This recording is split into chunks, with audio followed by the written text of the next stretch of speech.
Mayroon na lamang 1 taon ang Land Transportation Office para tapusin ang backlog nila sa mga plaka ng mga motorsiklo. Base ito sa direktiba ni Pangulong Bongbong Marcos na dapat matugunan na ang hindi pa naipamimigay na nasa 10 milyong plaka ng mga motor sa Hunyo taong 2025. Ayon kay LTO Chief Assistant Secretary Attorney Vigor Mendoza II, kabilang dito ang mga motor na pinarehistro noong 2014 hanggang 2022. Sa mga motorsiklo na lang po yan. Yan ang hinahabol po natin. We started off, nung nagsimula itong administrasyon na to, nagsimula ng mga 12 million, we're down to 10 million, no? Pero malaki-laki pa. Malaki pa rin. Kailangan ng Presidente, kailangan matapos na natin yan by next year.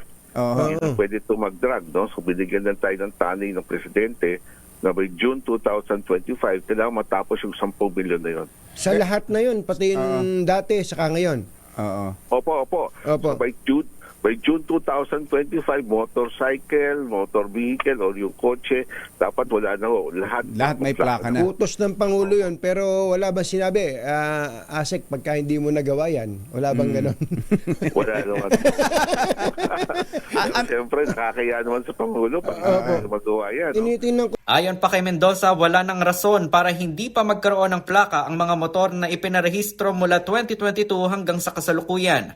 Una nang sinabi ng LTO na wala na silang backlog sa plaka, gayon din sa mga driver's license para sa mga four-wheeled vehicle. Sinabi ni Mendoza na tuloy-tuloy ang kanilang produksyon ng plaka kung saan umaabot sa halos 1 milyong plaka kada buwan ang kanilang nagagawa.